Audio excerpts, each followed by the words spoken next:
everybody, and welcome back to Read, Watch, Play.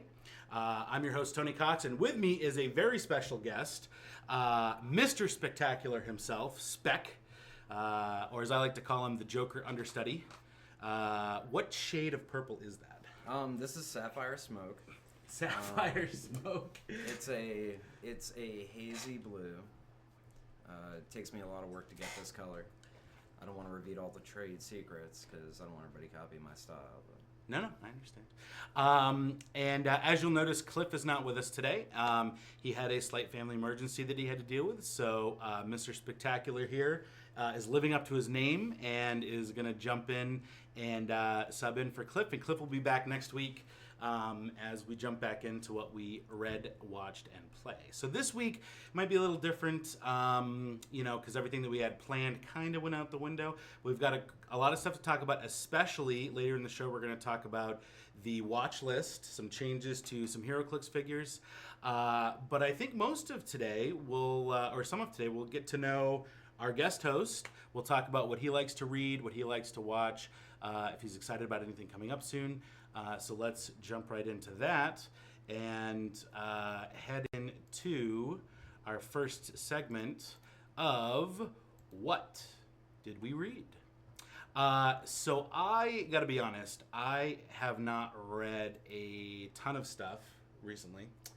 The last thing I read was I started reading the Star Trek Green Lantern crossover Volume 2.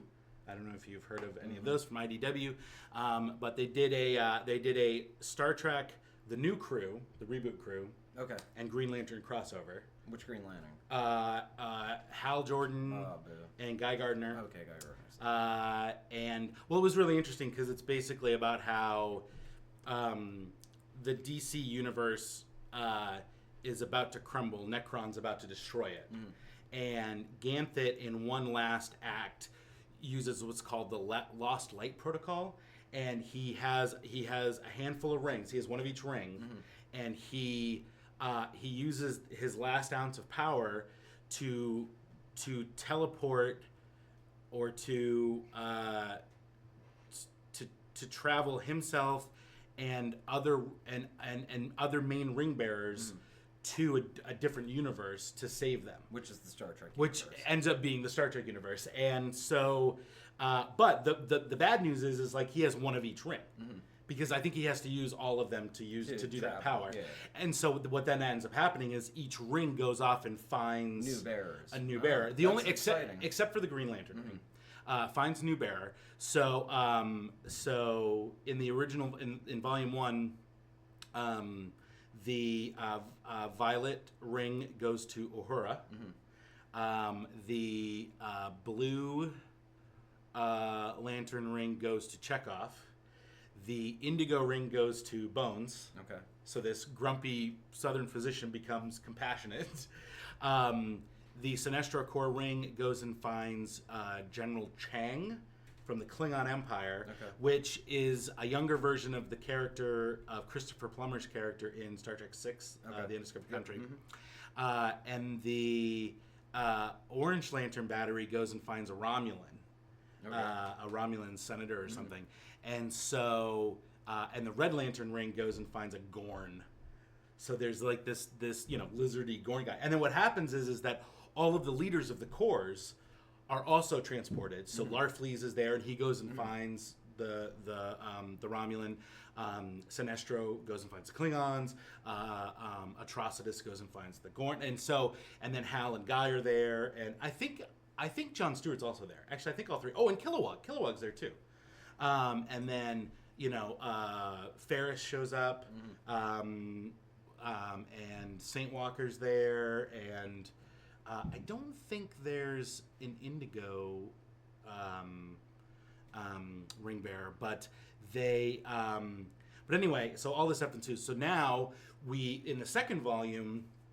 They're in this universe. They're sort of living in this universe, kind of accepting that they're in this universe, and all the I've only read like that first half of the first issue, but all the rings are losing power because nobody has batteries to charge them up with. So that's a really interesting concept. It really is. You know, at first I was like really? I was like, because there was this old paperback novel that was the Next Generation crossing over with the X-Men, and I was like, Planet X. I'm like, really? I'm like, I never read it because I'm like, this just seems like the cheesiest cheesy. stuff. Yeah. Well, exactly. But it was like early 90s, you know, when X-Men was big and Star Trek was big and then, you know, the Next Generation was big. And I was like, there's no way that this could possibly be entertaining at all. And then, so similar to that, I was like, really, the Green Lantern? I'm like, how is that going to work? But let me tell you, when the Enterprise has lost power and is engulfed with blue light, and Chekhov is using the Enterprise with his blue lantern ring, it's pretty cool. It's pretty bad. Although, it's pretty sick. I mean, I'm glad they used the newer iteration of Star Trek because it is less cheesy. Yeah. But I would have really enjoyed Red Lantern Shatner. Spock, I have so much rage. You know, Red Lantern Shatner. Red Lantern Kirk. Evil. I think even do Evil Universe Kirk. You know, George Takei stepping on my lines. You know. You are pretty good at impressions too, and we might when we get to the Heroclix stuff, maybe we'll talk a little bit about. We're thinking about doing a new segment, celebrities playing Heroclix, so we'll talk about that later. So, what kind of stuff have you read recently, or what was the last thing you read, or what's your all-time favorite book or series? Well, the last current thing that came out that I really read was The Button, the Batman and Flash crossover. Yeah. Just because I love Watchmen. Yeah. You know, I'm old, so I grew up with Watchmen. And they're for anybody who doesn't know, they're investigating the smiley face button, with the blood on it from the comedian's button from Watchmen. So tell me a little bit about that, because I've sort of skimmed over like when Rebirth happened, and you know, there was that the famous last panel of Dr. Manhattan and everything. So what was that series about, and where is it taking us from there? Well, spoilers ahead. Don't worry. This is spoiler. We spoil everything right on day one. You know, it was interesting because I guess Batman finds the button in the Batcave, and he's trying to figure out where it came from, and he's talking to Barry Allen because Barry Allen is also a scientist of sorts. You know, he's a crime scene investigator. But Batman's investigating the button. Somehow it's kind of convoluted, but he and Flash wind up traveling back to the Flashpoint universe, and so Batman meets the Batman of that Earth, who's his dad. Yeah. And Professor Zoom is, you know, killed because he like interacts with the button, and he comes back and says he saw like the face of God. I mean, it was an interesting story, but I feel like a lot didn't really happen in it. Mm-hmm. You know what I mean? A lot of it like it's building towards something. You know what I mean? I think it's more just like a tease. Like you do see like Dr. Manhattan's hand reach down and take the button like at the end of it. Oh, really? Yeah. So they're really like they're very much pushing like that whole Watchmen I thing, wonder if like, that's the face of God. That's what everybody is like. Yeah. Like I really feel like that's what DC has kind of been building up to. That like Dr. Manhattan essentially is the god of the DC universe. Yeah. And he's responsible for Rebirth. Much like Deadpool is the god of the sure. universe. Yeah. If you've ever read Deadpool Kills Deadpool. Yeah.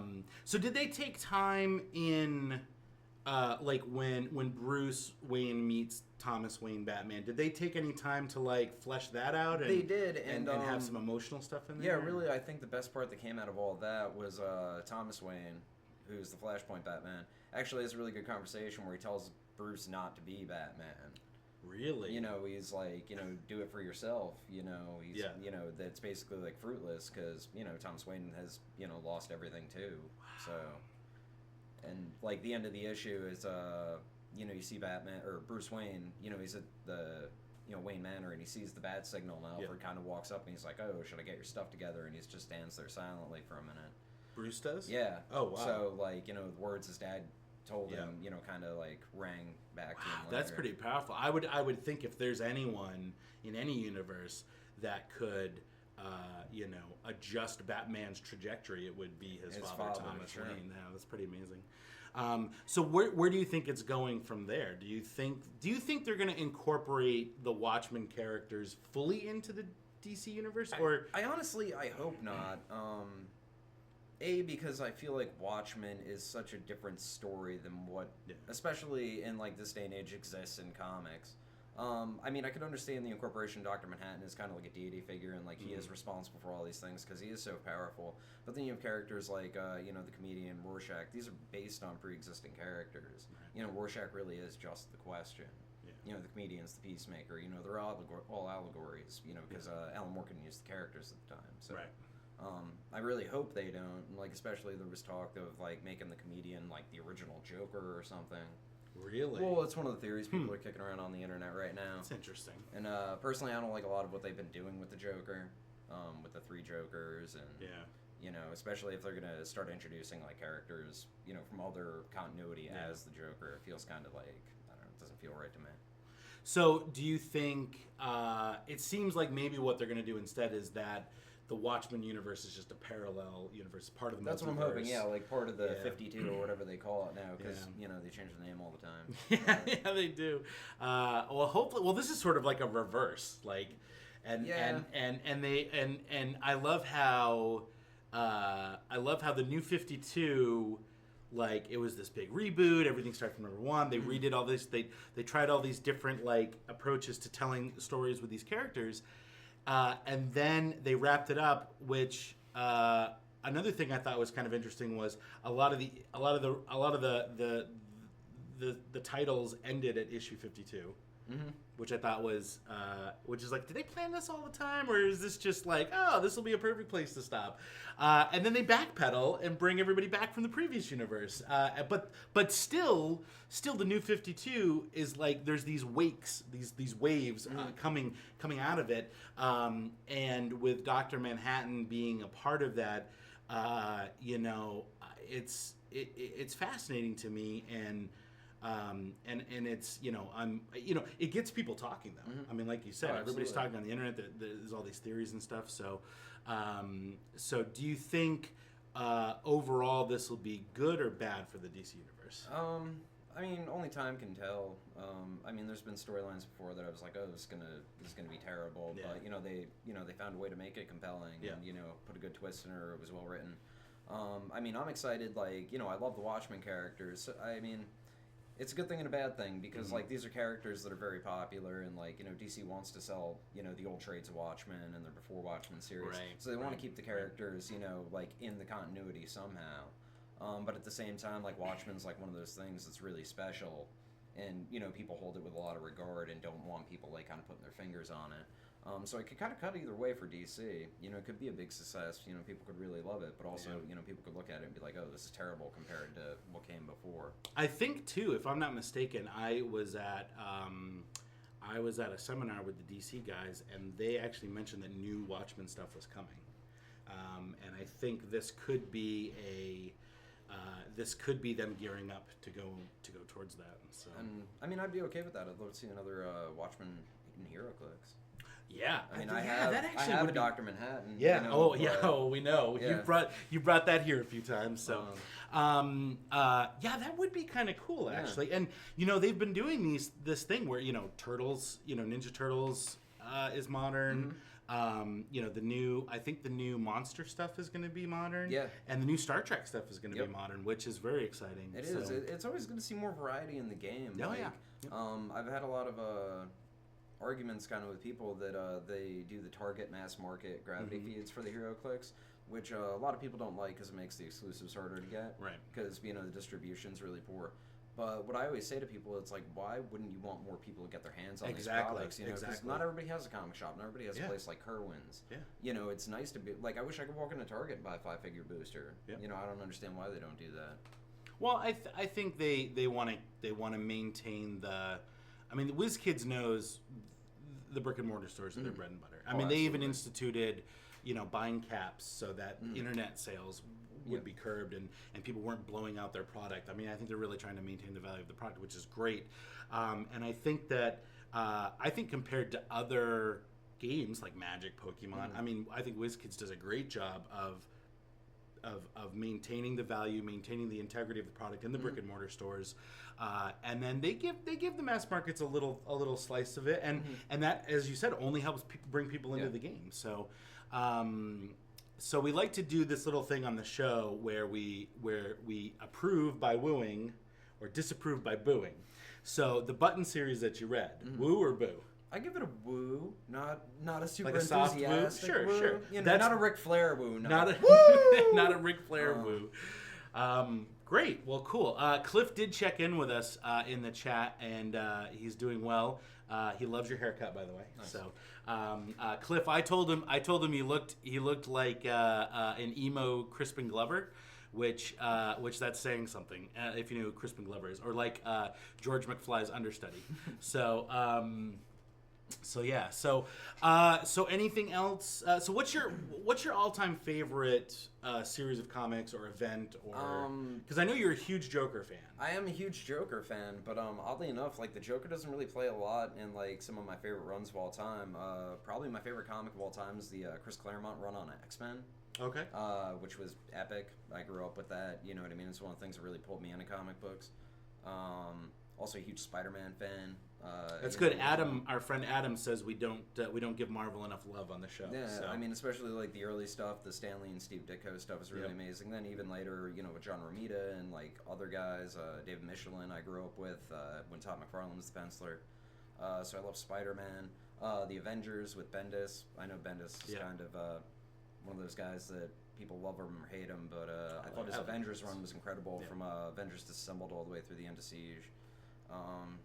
Justice League International by James DeMatteis, Keith Giffen. That was really amazing.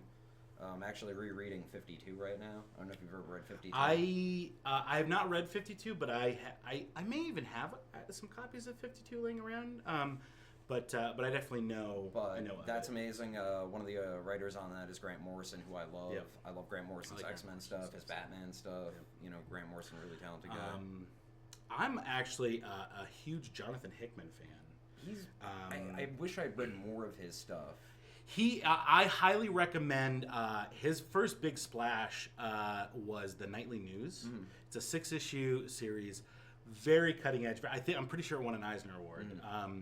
And I highly recommend reading it. He does the artwork. He does everything in the book. It's sort of like mixed media. It's like ink splatters with like graphic design, like almost like a collage on every page. Sort of, and it's a combination of like straight edge shapes and like. Like a sunset will be lines as opposed to like graphics. Yeah. But then he'll do like ink splatters and colors, and it's very very simplistic in its color tone and palette and everything, and just the story is absolutely brilliant and very very provocative and very of the times and still relevant today. I highly recommend that run. I also read. I actually don't think I finished it, but I have the trade again in my giant stack of comics. Is Pax Romana that he wrote, and that is a brilliant story about I forget if it's hundreds or thousands of years in the future. The Catholic Church runs the universe, like the galaxy, right? And they have developed time travel. And so they've decided to secure their position as the ruling faction of the galaxy. They're going to go back in time and prevent the fall of Rome by sending like future commandos back in time to stop Rome from falling, like to take over, to secure the Catholic Church and Rome and to make it flourish. And so they choose this guy who's expendable because he's lost his family to like lead this unit. And so they go back in time, and shortly after they secure everything, the guy turns on them and decides he's going to destroy Rome so they don't exist in the future.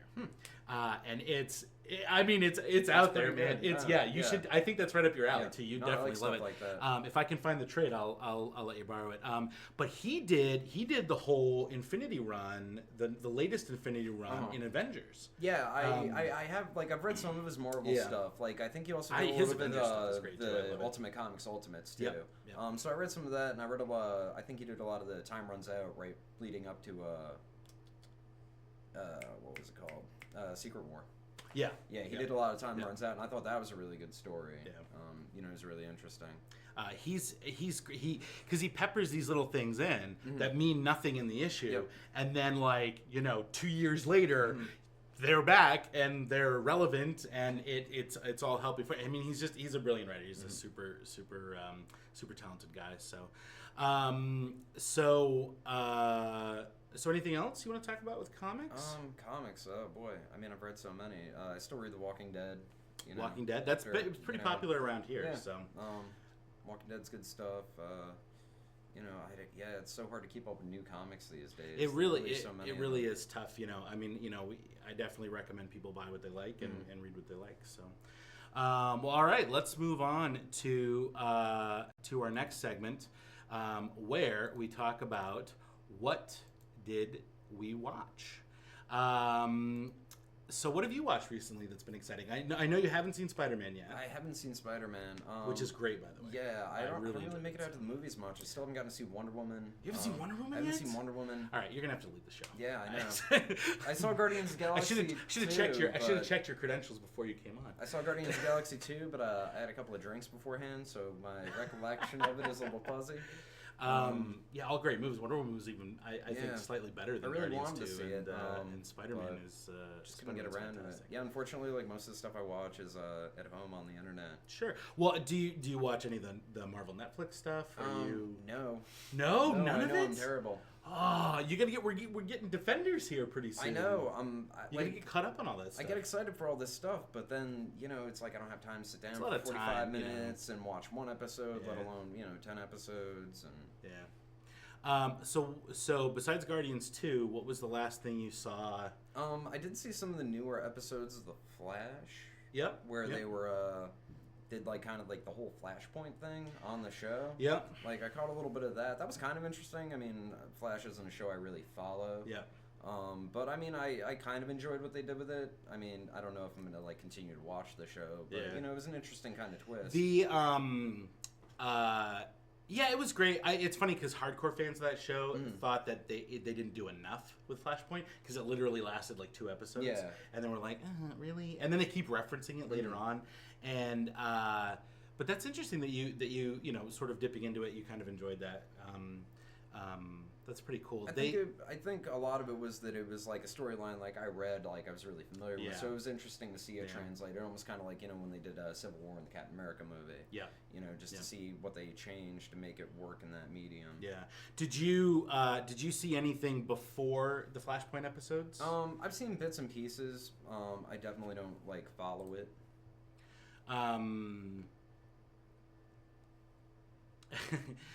Michael saying, I speak the truth. I'm assuming that's about Jonathan Hickman, maybe. And Cliff actually mentions that Hickman wrote an excellent Fantastic Four run. Oh, so, yeah, I meant to read that because I'm a pretty big Fantastic Four fan. That's Fantastic cool.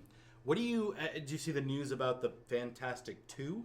No. So they tweeted out this image marking the return of the Fantastic Four, but except it was Ben Grimm's belt and it had a 2 on it. So it's like the Fantastic we do still have the Thing and the Human Torch in the main Marvel universe. Right. Everybody else is off in wherever making things. I don't know. Yeah, I don't know. And Victor is infamous Iron Man right now. Yeah. And what's interesting is I picked up an issue and just sort of like leafed through it of infamous Iron Man and Ben Grimm and Victor are working together on something. So I'm like, are they going to be the Fantastic 2? Because that would be really something. Like, because I very much want to, and also Rhea Williams was interacting with infamous Iron Man, and I'm like, are they? Like I'm waiting. Like, are they going to make them? Are they going to make them adversaries because they're both in Iron Man suits? Or is Victor... Because Victor seems like he's really struggling with this identity of, am I a bad guy or a good guy? And which I think is really interesting. And I very much want to dive into it. And I just haven't...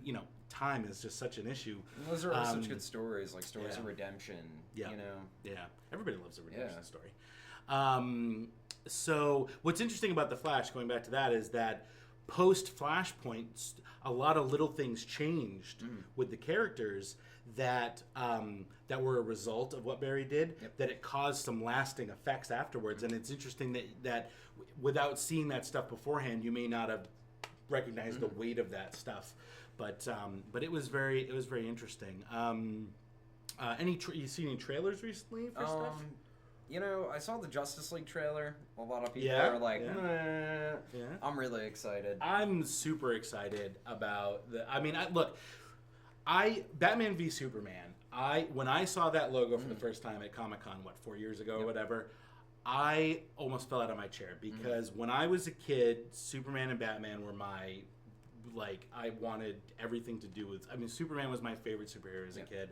I love Batman, and growing up, I watched the Superman movies, and then I watched the Batman movies. Batman Returns is one of my favorite superhero movies of all time. I'm not even a Superman fan, but the original Richard Donner Superman film with Christopher Reeve, that is just an amazing film. It's a solid piece of work. I mean, absolutely. It's good, it's 100%. and it's the Superman we know and love, and so when I realized that we were going to get Superman and Batman together in one movie, and I didn't care if they were fighting or baking a cake, I was like, I've been waiting for this for 30 years. Do you want to yell at me some more? Because I didn't see Superman versus Batman. You didn't see Superman versus Batman? Holy cow! That's okay. At least we can't argue about anything because I love Lex Luthor. I love Lex Luthor because I don't like Superman. Yeah. And that little idiot. The dude that looks like Michael Cera Jr. He came before Michael Cera, so I don't care. I would say Michael Cera Sr. And that guy. You know what's interesting, especially after the last Lex Luthor was Kevin Spacey. I know. You know, I really liked what they did with him in the movie because he's like a It looked like he was playing Jim Carrey as the Riddler. Well. There is an argument to be made that he was slightly more Riddler-ish than Cliff is saying you're not missing much.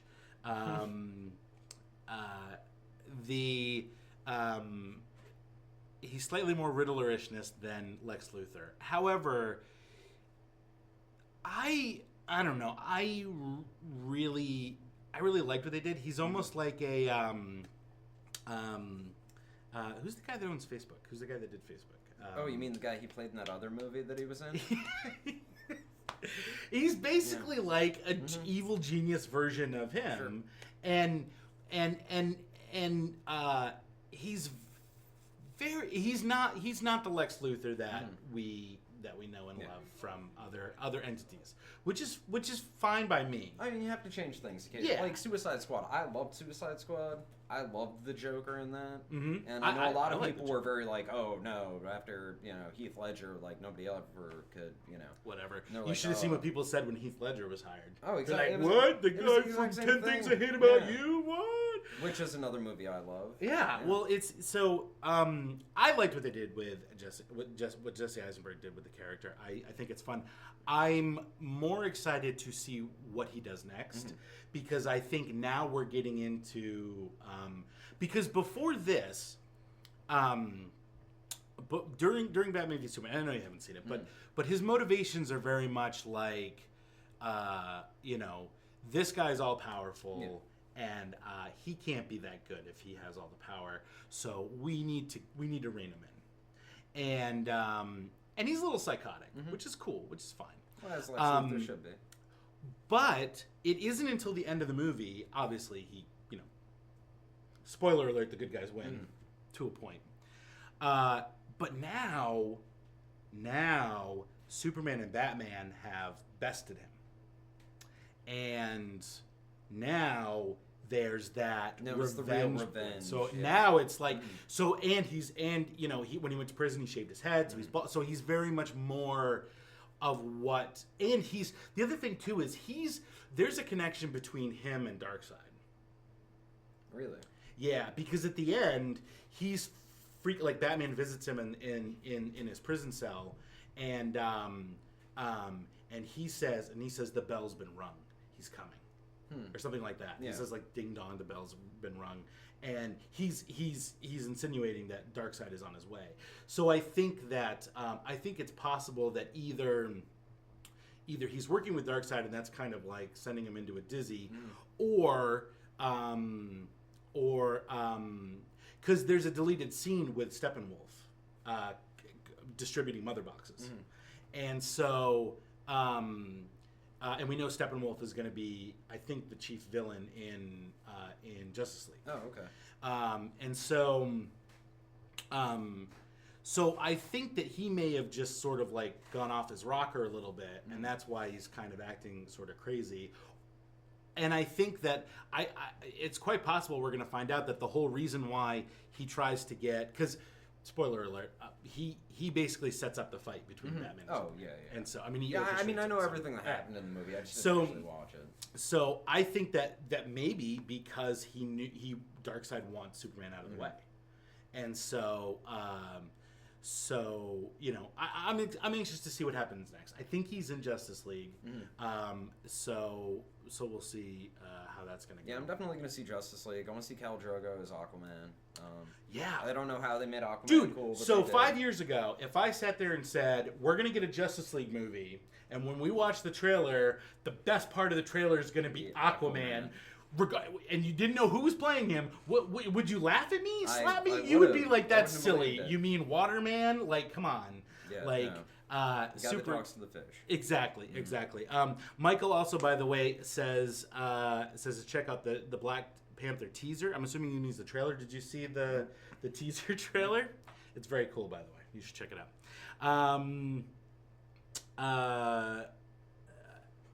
Batman and Darkseid, they're both having crazy dreams, Cliff says. Oh yeah, Batman's having crazy dreams about Apocalypse, you know. So yeah, I'm super excited for Justice League 2. Are you excited for Thor Ragnarok? I wasn't at all. Because I saw the first Thor movie. I wasn't into it. Didn't even bother seeing the second Thor movie because people told me nothing interesting really happened. Except for like the end. Got some issues. I watched the parts that people told me were important. If you're a fan of Asgard, it's pretty cool. But it's got some, I don't know. I had some issues with Thor 2. But I was really excited for the trailer for the new Thor movie. Because I really like what they're doing with making Thor more like a comedic character. Yeah.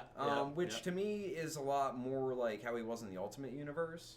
Yeah. I always enjoyed in the Ultimate Universe that it wasn't all the the old English style speech, and like he was very like realistic, in his portrayal. And I like that they're kind of looping more towards that with the movies.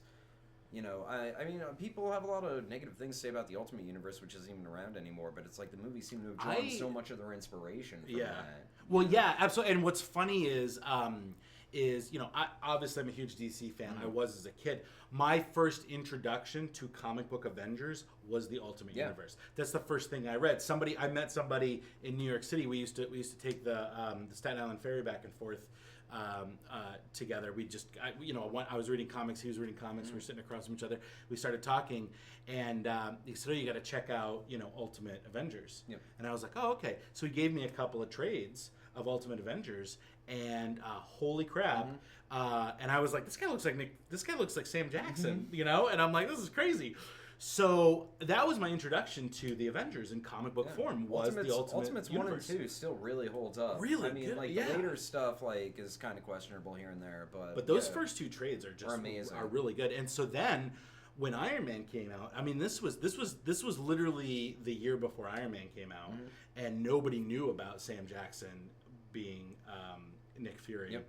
And I go and see Iron Man, and then that post-credit scene, and I jumped up screaming because I was like, "This is just like the comic. This is just like the comic." Like I literally lost my mind. I think Sam Jackson makes better Nick Fury than David Hasselhoff ever. Oh well, yeah. If anybody's ever seen that movie? Yeah, that's true.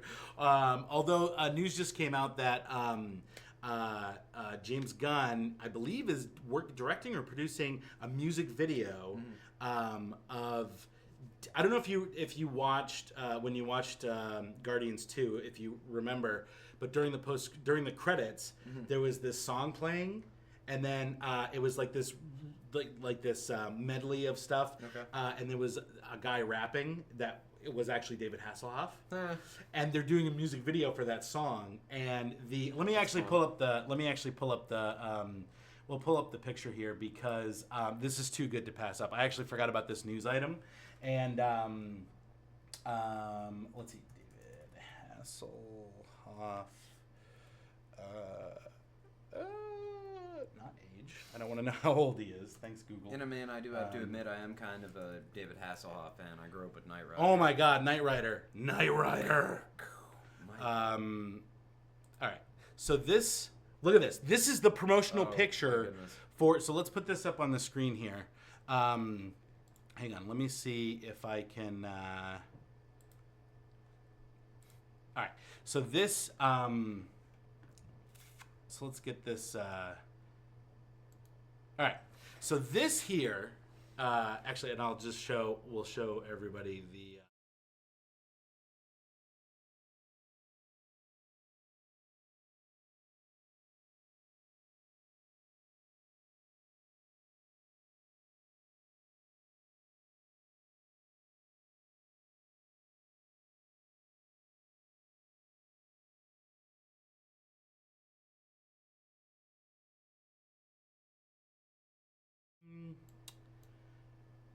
Except Star-Lord?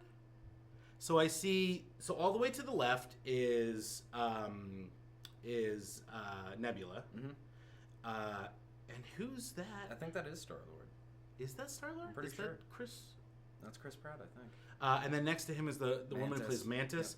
Yep. Next to her is Sean Gunn, who is James Gunn's brother, who plays Groot on the set. Okay. Like he's in the Groot, and he also plays Yondu's lieutenant there. Oh, okay. The guy who gets puts the fit on his puts head. fit on at the end of the movie. There's some robot. Then it's Drax. Yep. Batista. Batista. Bautista. And Bautista? Oh, you don't watch wrestling, huh? Whatever. Unless it's Gorgeous Ladies of Wrestling. Oh, I do watch Glow. You don't. That show is so fake, man.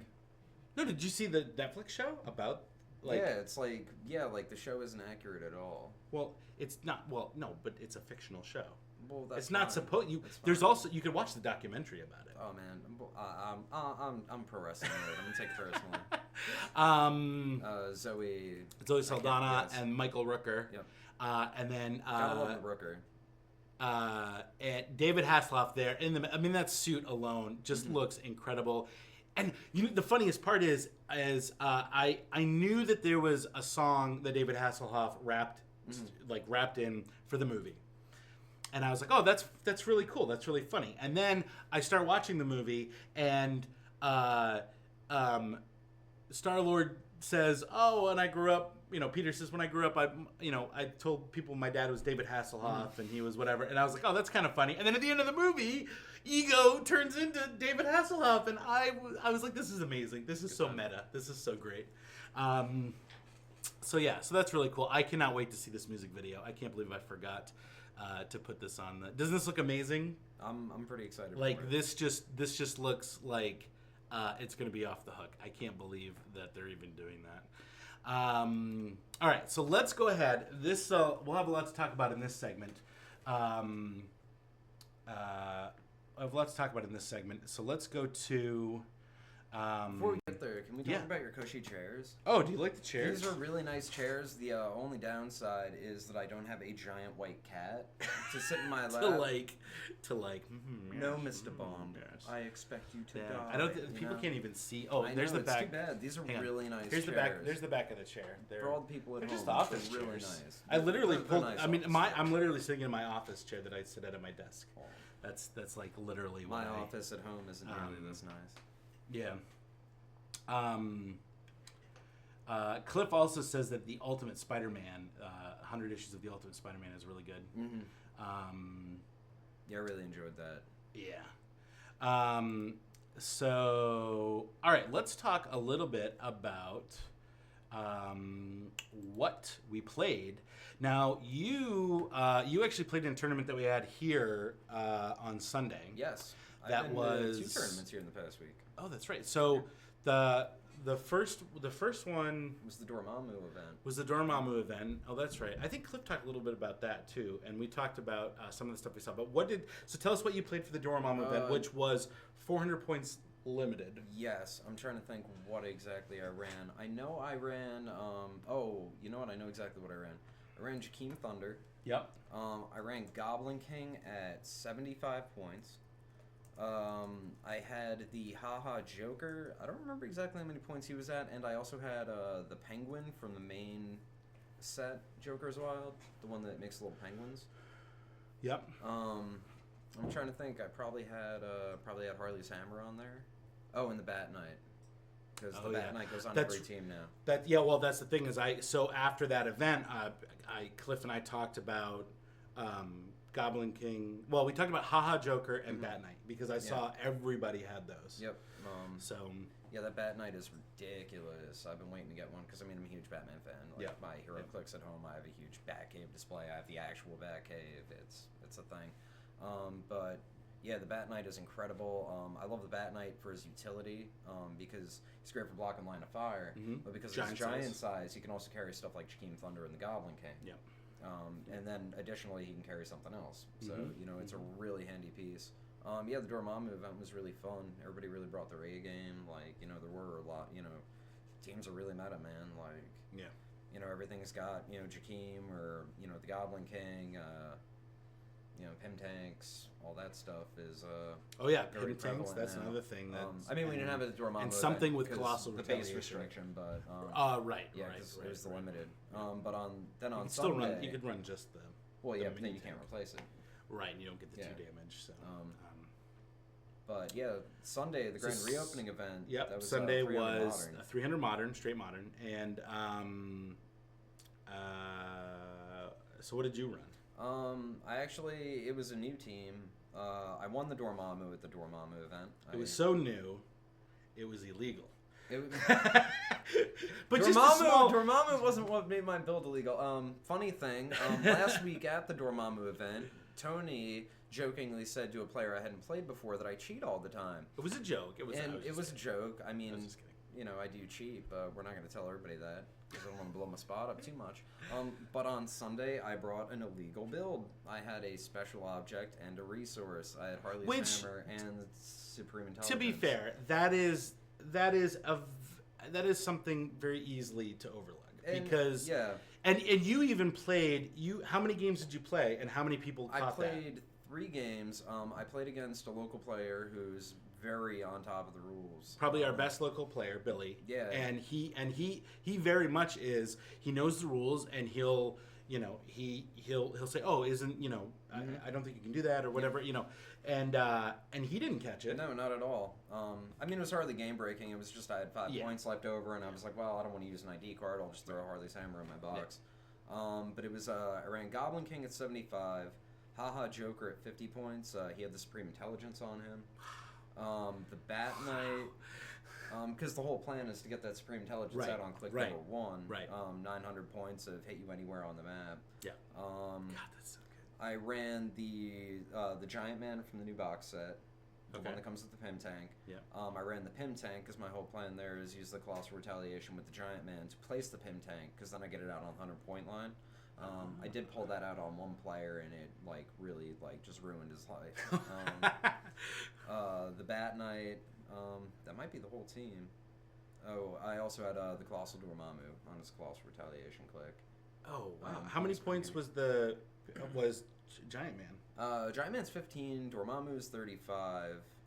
Yeah. Oh, so you had them both on there, we'll just sit here and clicks. Yep. And I gotcha. Although I did move them around a little bit because especially with indoor maps, they work really well blocking line of fire. Oh, that's true. Oh man, yeah. That's such a sort of next level gameplay is using characters simply to block line of fire. And once again, same thing with the Bat Knight. The good thing, he's giant size, and he's also got good attack values. Further down his side, he's got 12 attack with end cap, and it's nice to be able to position him behind somebody and shoot over them. Yeah, he probably combos really well with Nick Fury with Balls of Fury because he could literally Nick Fury could sit behind him and just shoot right through him and not have to worry about the anything coming out. Yeah, exactly.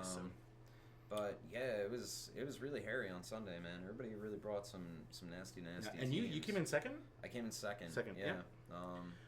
What did you lose? Did you lose? You lost I one lost game, to right? Billy. Oh, you lost to Billy. Yeah, I lost to okay. Billy. Who came in first? Yeah, he had a really... what was he playing? He had Goblin King at 175. He had 2 Chipmunk Honks.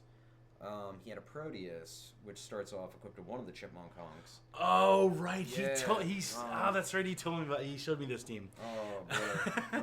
So Chipmunk. What are they? What they're Chipmunk Honk. He's got Chipmunk Honk. He's got a white box power where it's he can use Leap Climb, and when he does, after actions resolve, he can use Quake as a free action. Right. And then he's getting the +1 to his combat values from Proteus. Yep. And then anybody who's dealt with Proteus on the map, like, you don't want him to come on the map. Yeah, So and you're trying, like, you want to get rid of these Chipmunk Honks because they're running around and, like, free action quaking you, but then you're just like, ah! It's so annoying because how many points are the Chipmunk? They're like 15 points. Yeah, they're like stupid. nothing. So it's like, and then like you get the Proteus out on the map. He's got the 18 defense. You can only hit him with the close attack, and he's got the prob. So like you're just wasting now, turns trying to kill him. So he's Proteus makes its way through both Chipmunk Hunts and Goblin King. No, not the Goblin King, because he was at 175. Oh. Proteus has to be 100 points or less. Oh, right. I've never used Proteus, so I forget about that. But then the only other thing he had on his team, he had a Colossal Retaliator, maybe it was Solaris, but you can't equip Proteus to him because he's Colossal. Right. So once the 2 Chipmunk Hunks are gone, Proteus comes on the map, and you it's potentially Proteus, have Solaris and Goblin King just sitting around taking pot shots. And that's after you've already KO'd 2 of his figures. Yeah. And I mean, I had a very mobile team because, like I said, the Batmite is there to carry around, the Goblin King or whatever else I need. But yeah, I couldn't do anything. Was there any moment during the game where a roll this way or a roll that way could have changed the game completely? I don't think so. I really underestimated the build. You see something like Chipmunk Honk. Yeah, you're like, what is this? It's a casual day, but no, it was. He definitely Billy. outplayed me. It was really smart. I've seen Billy with that. Like every time I've ever played Billy, it's always like a really smart build. Like something I wouldn't have thought of. He's a very good pilot, and he's a better builder. He's a better team builder. And the interesting, did you see his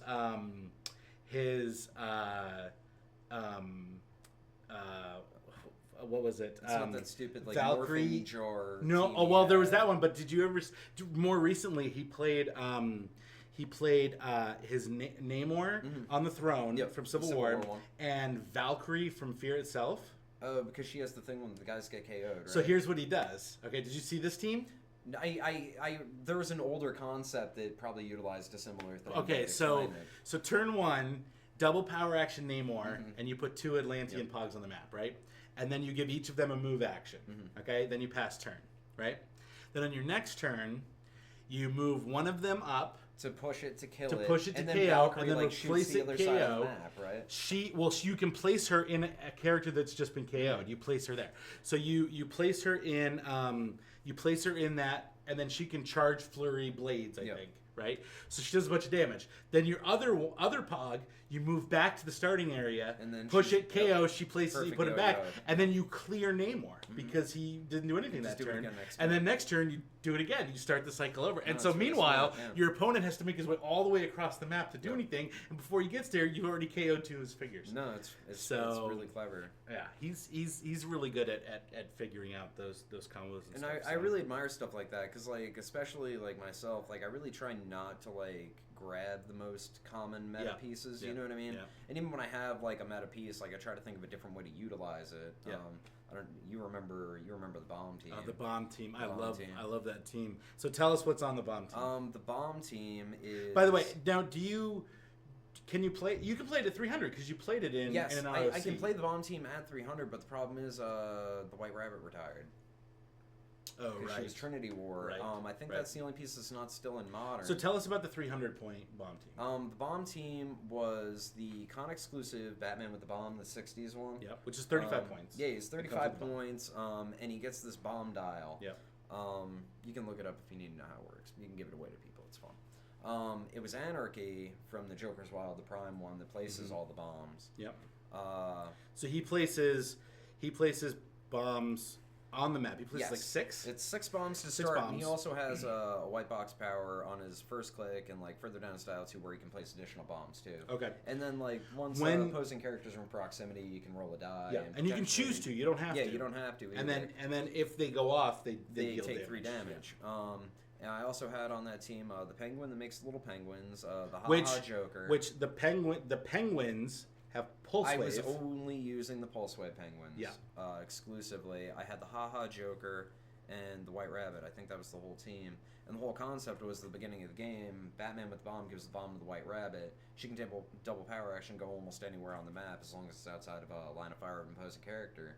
She has sidestep. I just sidestep right over and boom, there's your bomb. You give the bomb to an opposing and character. then they can kill the White Rabbit if they want to because she just she'll- pops back to the other side of the next map to next to Jaina her Hudson. Pog. Yep. Yeah, it wasn't like a really like. And you give up hardcore- how many points is that? 35. You give up 35 points to deliver. How much damage does that bomb do? That one does 3. Yeah. Yeah. I think all the bombs do 3 damage, and like people really like underestimate. I remember I brought it to the ROC, and Brian Santana, who I wound up playing, he had the Unicorn Deadpool, and I had the White Rabbit. Yeah. We played in that last round of Swiss, where everybody was standing around. At the beginning of the day, he looked at me and he's like, "You actually use that piece?" And I'm like, "Yeah, it's White Rabbit, dude. Like, how can you not use it?" You know, it's really underrated. Like, I wish it wasn't retired now. Yeah.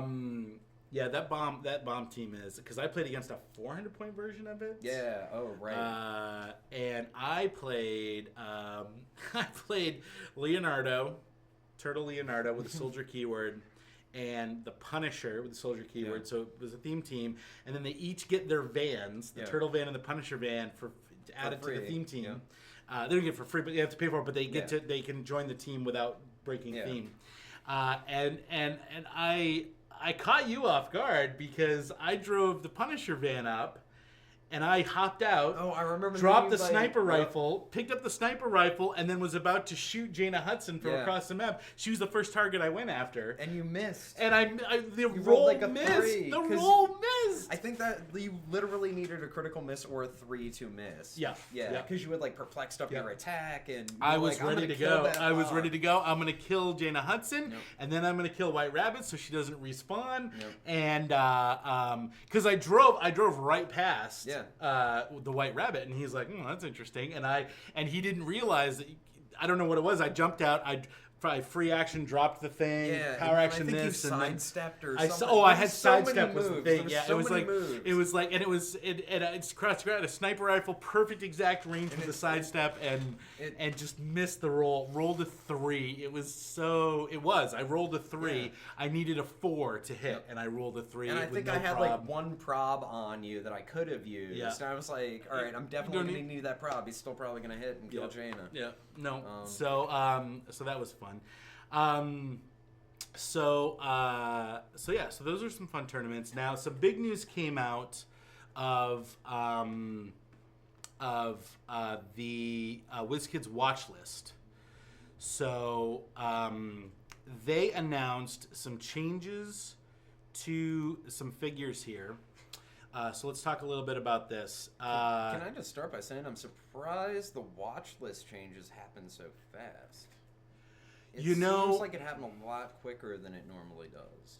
I think I'll agree. I think Jakeem and Felix were on the watch list before, They like might have last been. quarter. So I'm not surprised about those, but I feel like you're right. I think the changes came really quickly, which is a great sign that they're on top of this stuff. And I sort of like how they're making adjustments based on when Worlds happens and when the new rules are coming out. And so let's talk a little bit about it. So first up is Jakeem Thunder, and they decided that no changes will be made to Jakeem Thunder. And so just for anybody who doesn't know, let's just look up Jakeem real quick, because Jakeem, that's not his Jakeem. So Jakeem Thunder, it's the Prime one, right? Yep. Yeah, Prime one. All right. So for those of you who don't know, at the beginning of your turn, choose 2 standard powers, but only one of those powers may be a defense power. Hypersonic Speed, Outwit, Perplex, or Pulse Wave. Jakeem Thunder can use the chosen powers until your next turn. So anytime you have pick a power in this game, it is super good. Super Rare Batman from Trinity War. Yep. Krang from the first Ninja Turtle set. What's another prominent one that stuck out? Well, I mean, Goblin King now. King now. Jakeem Thunder. So anytime you can choose a power from Avengers Defenders War. Yep, Iron Man from Defenders. So anytime you can choose a power, that's insanely powerful because it allows you to assess what's happening in the game and then choose something that's going to counter what you're going up against. So so they've decided that no changes will be made because the way that Outwit is going to change. And I believe they're looking at something where you choose a character and you choose any power, and regardless of if that character can use that power or has it, and until your next turn, that character can't use that power. I mean, I think it's a good change for Outwit. I think it's a great change for Outwit, and I think that thematically it's better too. You know, because you are outsmarting your opponent, and I think that that's very exciting that that those changes are coming. So then, Felix Faust, the dreaded Felix Faust, this is the con exclusive Felix Faust, the convention exclusive, and they are saying that because he will not have another Worlds appearance. So that means that he's going to rotate out before Worlds next year. So probably around June 1st, he'll rotate out. That, and he's had a good run from what they said. That's a way to refer to it. Yeah. That they're instituting this new term called early retirement, where they're going to essentially rotate this specific figure out a little early.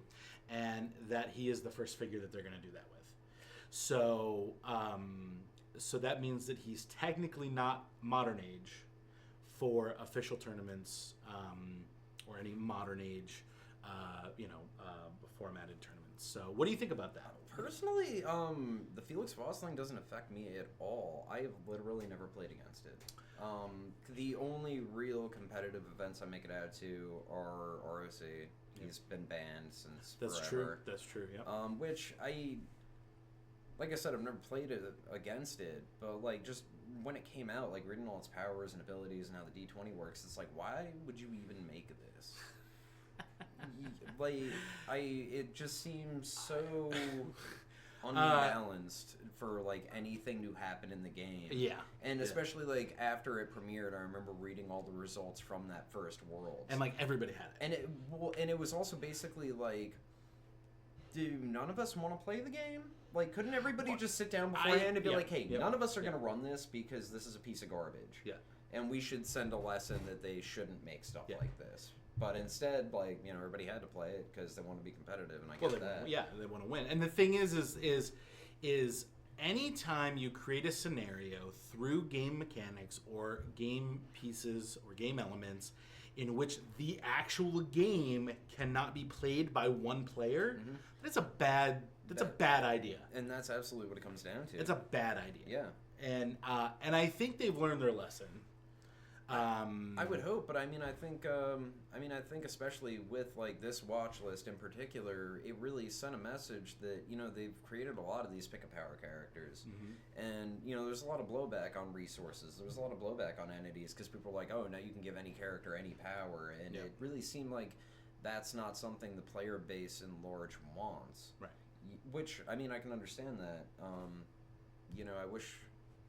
I like resources to an extent. I like things like Supreme Intelligence. Like, I really love my Batcave. The utility belt, you know. Well, I'm it's really specifically fun. speaking toward things like Supreme Intelligence and Batcave. It's like I feel like they're really costed appropriately for what they bring to the table. Because like the Batcave's 100 points. Yeah. And it's also a character on the map. Like you can mess with it. The batteries. Up to 2 characters too if you add the Alfred. If you add Alfred. And I also really enjoyed the batteries because they were an on the map element that could actually be attacked. True. Yeah. And I felt like each individual construct didn't add that much by itself. That's true. I mean, some constructs were better than others, but they also, cost more points, But I think they've tried to phase things like that out, but increase the number of characters that can just kind of be like, do whatever I want this turn, like.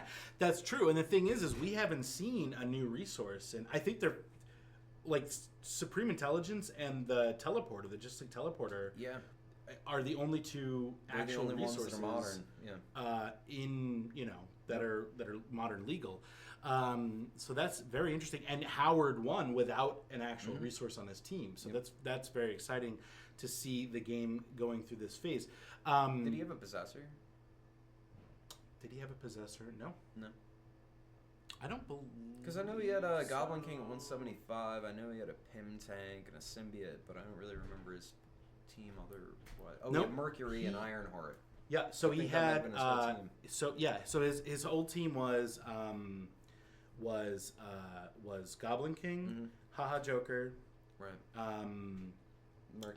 Mercury, Ironheart, Pim Tank, and the Symbiote. The Symbiote. And he might have had a Colossal Retaliator. He had yes, he had a Colossal Retaliator, and I forget who it was. And then it was Adam. It was Adam. And then he had 3 ID cards. He had the Nick Fury. He had the Nightwing one with the Nightwing Ellie that produces the Tony Zuko and Cosmic Spider-Man. Yeah, and he also had sidelined the Shield Hulk in case because he had the Shield level 7 ID card in case he wanted to use in case he needed to break through barrier. Yep. So yeah, I agree. I think that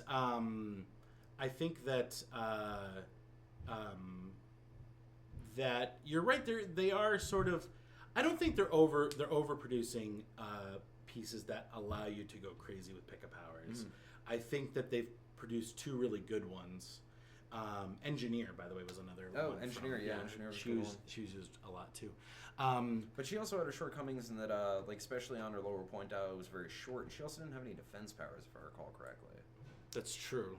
That's true. I used her on one team also. Yeah, this early retirement thing. What do you think about this? Do you think that this is a good idea to have in the tool bag?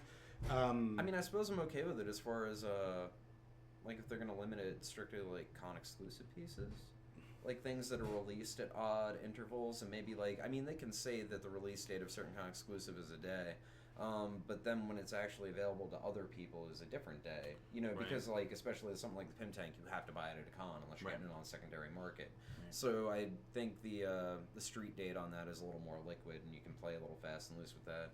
And especially with something like Felix Faust, I don't feel like anybody's going to throw any fits. I think people are just glad it's gone. Yeah, and my only concern is, could they potentially use this? So here's an example. So to compare this to Magic, what sometimes happens in Magic is they release a new set. There's an overpowered card in it that they may not quite have realized was going to combo super great. The last time I bought a new pack of Magic cards was revised. Sure. I don't even know what that is. That was Alpha, Beta, and Revised. So the original. In the 90s? Yeah. Maybe? Wow. Yeah. So but what'll happen sometimes, and it's happened in the last year, is 2 weeks later, they'll see how well it performs at major events, and then they'll ban a card from the set. Literally 2 weeks after the set comes out. I recall that, actually, going back to Magic, it's I remember when I played, the only things that were banned were, the Black Lotus, but then there were cards that were restricted, Demonic Tutor, you could only have one in your deck. Yeah. And I think that was actually one of the things I didn't like about Magic. I mean, I'm going way back. I know the game's changed a lot since then, but that they had, restricted cards and banned cards. Yeah. And I feel like that'd be a weird mechanic to introduce to something like Heroclix, because you already have things like Primes, where it's well, you can only have one on your force, so you're unique. Right. And I don't like the idea of outright banning figures. I mean, I was glad they did it with Felix Faust in the ROC. But I mean, as far as that, like, I really feel like it would take a lot to get a character to a point where people would feel that way. And I think, and I think that that's one positive about this game is that we don't have a lot of banned figures. I think this is a polite way of banning him before his official rotation. Do you think that there's a concern that we could get a situation where they release a set and then a month later they say, oh, this brand new figure that everybody paid $30 for because it was so good is now been retired early? You know, it's hard to tell sometimes the way things go in this game. You know, how frequently have they released, like, a map and we can't use it? Oh, they've done it already! Yeah, I mean, like, They've the most done it recent one already! would be the Speakeasy. Before that, we had the Trinity War Atlantis map. Right, but with right, the Speakeasy, right, it's right. like And they had to errata it. They couldn't even just come out and just be like, no, this is how it works. So everybody understands this is how it's supposed to work. Yeah. So you can play it and use it. But instead, at their own events, they're like, no, don't play that. We made it, but don't play it. I totally forgot about that. They've actually already done that. Yeah. So that even I was sitting here and thinking my answer would be, yeah, they probably won't ever do that, but they're president, but they've already done that with maps. I mean, you know, you can argue it's like, oh, it's a map, like blah blah blah, but it's like, yeah, but you know, some people are still going out of their way to obtain these maps. People pay for them. People trade I mean, for the them. thing is like you get one, maybe two maps with every set, and then you have a handful of additional maps that they've made. You know, the premium maps. That's not like a lot of maps. There are not a lot of maps in the modern. I actually looked it up. Like, there's somewhere around 30. That's not a lot. And it's really not, because like a lot of, like, probably half of them are just stuff you're never going to use. Yeah. And I mean, you're lucky if you play in ROCs, and then you do have a wider selection of maps because you have the group reality maps. Yep. Which, you know, a lot of those are really excellent, but some of those aren't so hot either, you know, so, like, you are really limited to the number of maps that exist, so especially when they come out with something. And I really like the Speakeasy. I haven't gotten to play on it, but, like, looking at it, it's a really interesting setup. Like, I kind of like what they did, you know, something different. Also, sort of similar to, I think it was for the Batman set, there was a Wayne Manor and Batcave maps. Oh, where yeah. you could kind of do, like, the switcheroo thing, and I really appreciate when they do different mechanics like there's that. Actually, I don't know if you know this, but you put the Batcave map next to the Wayne Manor, and there's one spot that you can go from one. It's basically like the secret, whatever. Then if you've ever noticed, there's the front yard of Professor X's mansion. So what they did is the one side of Wayne Manor map and the one side of the interior of Professor X, it's the same layout and the same floor tile. So you can use the outside for both places. So you can actually join them, and the entry points line up. The tiling is the same when it transitions from indoor to outdoor. Yeah, I'll have to go home and check it out because I always love playing. Like, I always love putting maps together. Oh, I love that too. There's I also have the Helicarrier 3-map Helicarrier, and then there's also that Wayne Manor map. You literally could put 3 maps together and you can go. I remember I did one event here where it was Raid the Batcave. Everybody played Batman enemies, and I played one team of Batman and started in the Batcave, and everybody started in the front yard of Wayne Manor. That's really and we all met, and I'm driving the Batmobile through Wayne Manor, and the Batwings flying through, and it was just crazy.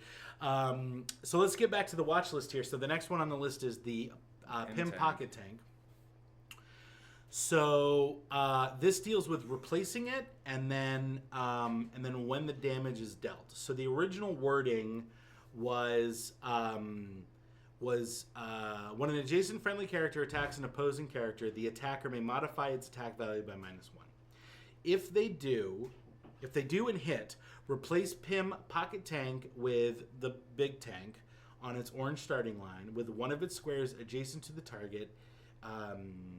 If the attacking character is named Ant-Man, Giant Man, or Hank Pym, use the yellow starting line instead. When replacing this character, you may ignore characters and blocking terrain when placing it, then destroy any squares it placed into. Any characters in squared it would be placed into are placed adjacent to it and dealt 2 penetrating damage. Now, the 2 things that they've changed are that when the friendly adjacent attacker hits, instead of normal damage. So now the attack deals no damage. Their attack deals no damage, and instead you're replacing the tank with the big tank. Mm-hmm. And then you're landing it on top, and then you're moving them over. And then it says, after actions resolve, any characters placed in this way are dealt 2 damage. Now, as a matter of fact, on Sunday's event, a situation happened where somebody flurried using their first attack to do this, to drop the tank, deal 2 damage, push them off to the side, and then do a second flurry. So this would have changed that. The first flurry would have done no damage. Because it's the after actions, and the after actions resolve part changes things too. The first flurry would have done no damage. Yep. The tank would not have... The tank would have dropped. Yes. Moved everything around. The second flurry would have happened, and then the 2 damage would have been dealt. So what do we think about these changes? I'm not really super wild about them. I can understand taking away the normal damage on the initial attack. I mean, that sort of makes sense. I find changing the timing a little bit and making the damage no longer penetrating kind of a bit much. Oh, I didn't even notice that. You're right. It's no longer penetrating. Yeah. And I'm not saying the tank wasn't kind of a little overpowered the way it was produced. Yeah. But at the same time, it's like you're also looking at something people are spending like $75 on them. Yeah. And how many points is that? It's 8 points for the pocket tank. 8 points for 2 penetrating damage. But and there's there's almost nothing you can do about it. You can poison the tank. You can. Yeah, but not it's a if single base figure. But they can get. But I mean, unless you outposition them, there's no way you're going to get in there to take out that tank before they come and attack you with it. Well, on Sunday, both Billy and Vinny were able to destroy my tank before I used it on them. Oh, really? Okay. And honestly, after they outpositioned you. Yeah, after reading at Worlds that the Pin Pocket Tank was like the new jam. Like I was like, well, what do you do about this thing? And I looked at it, and I mean, like it is intimidating and it is overpowered for its points, but it's also just a pog. Pretty much. Essentially, you can poison it. You can energy explosion, pulse wave. Like if you can deal 1 damage to this thing, you don't have to worry about it. Yeah. And you know what? Pay attention to your positioning and don't allow somebody to hit your entire team with this tank. Right. And if you can manage that, if they do throw that tank out there, guess what? You're going to get a free 50 or 100 points. Yeah. Because if it doesn't have a pilot, it can't do anything. Yeah. So then it's just basically like, hey, beat this thing until you get points, like Street Fighter 2 bonus stage. Yeah, I've never played with the tank or against the tank. I unfortunately don't get to play in a lot of competitive events because I'm usually judging them. Yep. So, but I love the concept of this tank. I thought it was one of the best moments in the movie, in the Ant-Man movie. I like the idea of instead of normal damage because you're getting so many benefits already from that -1 attack that taking away the normal damage, okay, that's fine. All right, great. The penetrating damage, I'm a little... I would have been okay if they kept the penetrating damage because you're dropping a tank on guys. Yep. And you're right. It's not impossible to take out the tank before they get to you. Because I mean, it takes really good positioning to use this tank because you can't use it in conjunction with charge or running shot. Like you can't physically carry it because your attack resolves before the tank would be replaced on the map. No, that's the Herd Highway it ruled. So you mean like carrying the tank? Yes. So no, in the case of charge or running shot, you move, stop, drop the tank, then make the attack. Hypersonic, you can't do that because hypersonic, you're still carrying the figure while you're making the attack. So, so I can charge and running shot. So you can charge and running shot, okay. Unless there's some special ruling with this. Yeah. But in every instance, like if you carry and if you charge carry somebody with empower, then you're going to drop them and get the +1 to your damage before you make the attack. Oh, you know what? It's because the tank actually has a trait where it can move with you like Despitalis. That doesn't take effect. That's what I was thinking of. I'm sorry. Okay. Let me bring that up so we can. That's the big tank. Where's pocket tank? Here we go.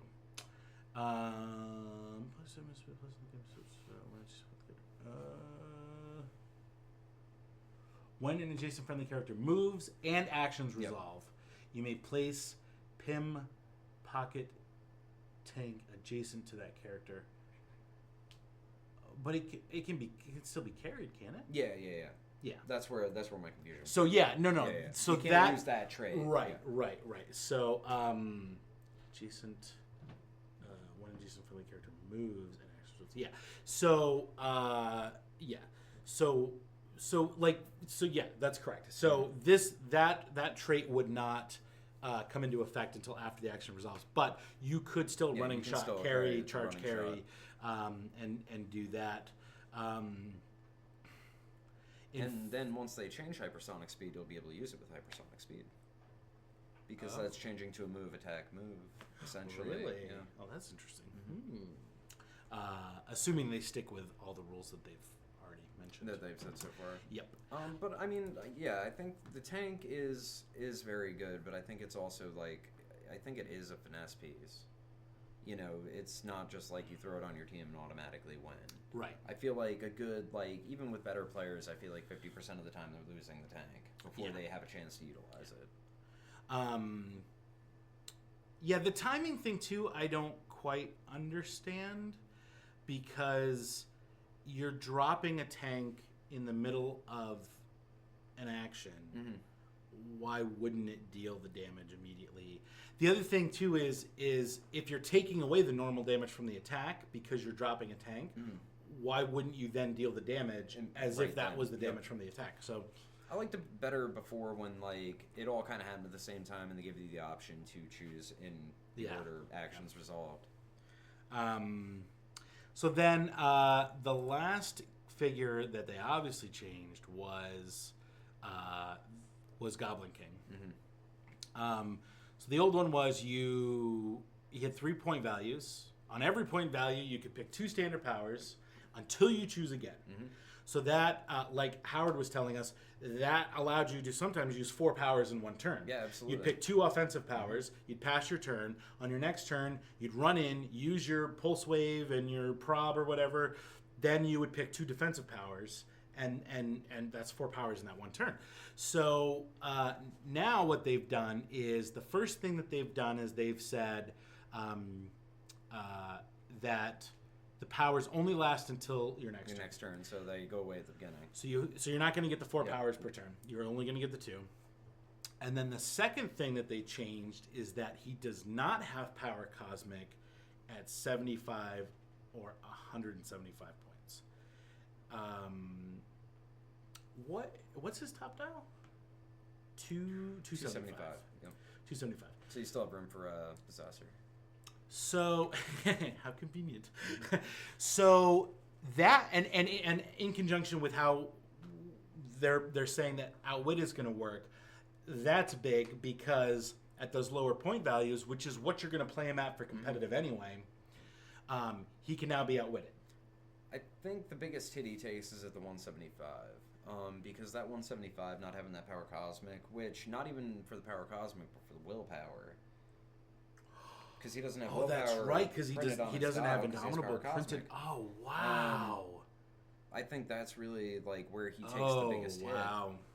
Because you're absolutely right. I didn't even think about that. I've only played him at 75 points. I view him as the best utility piece.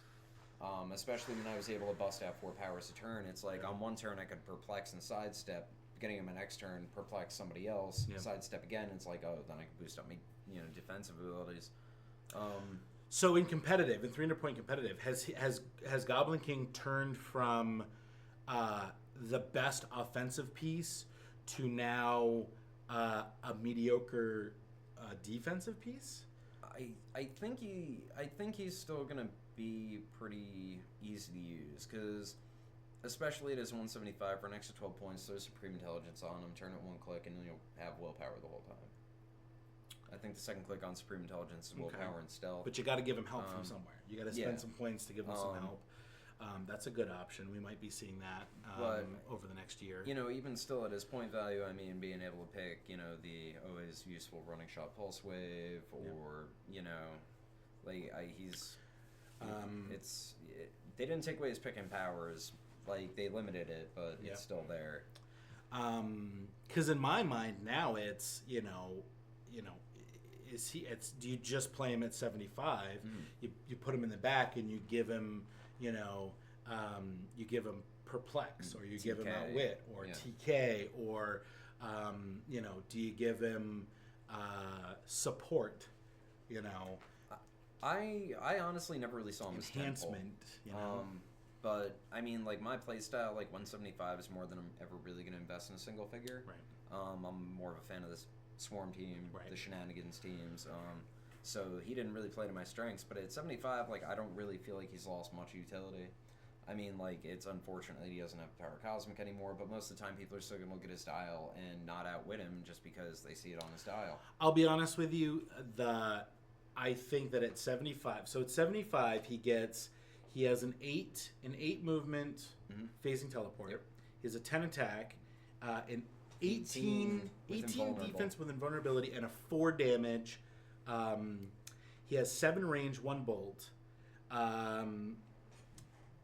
He has Dark Avenger, Monster, and Ruler keywords. I think at 75 points without Power Cosmic and he still has the Pick a Power trait. I think that's pretty fair costing. I mean, compare him to Niku Minoru from the same set. She's 75 points. She has a similar Pick a Power thing that's much, much more limited. The only power she has printed on her dial is willpower, and she has 1 more click. You know who I want to compare she's him not to? doing anywhere near the damage he is. Right. You know who I want to compare him to is Engineer. Sure. Because I feel like, what is she? She's 65? She had a 75-point dial, I thought. 90. 90. No, she's 90. Oh, but that's only 90 pro. and 175. So, she can't pick she can't pick defense she powers. can't pick defense powers. That's what it is.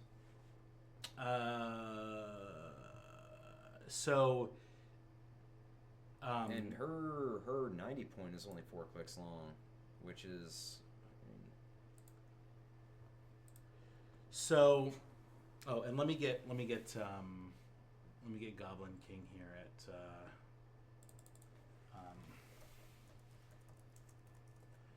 the 75-point click.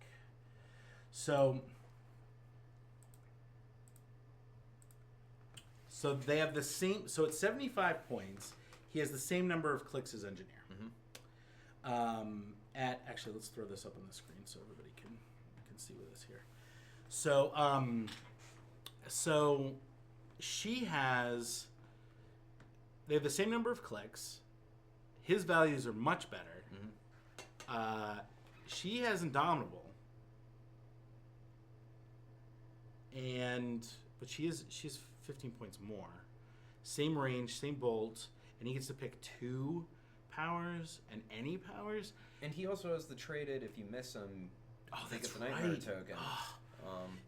Which still makes him very good for the point. He's still, which is funny because I've played that Goblin King probably a dozen times now. You know what trait I've literally never remembered in any single game? The one about the attacking. Yeah.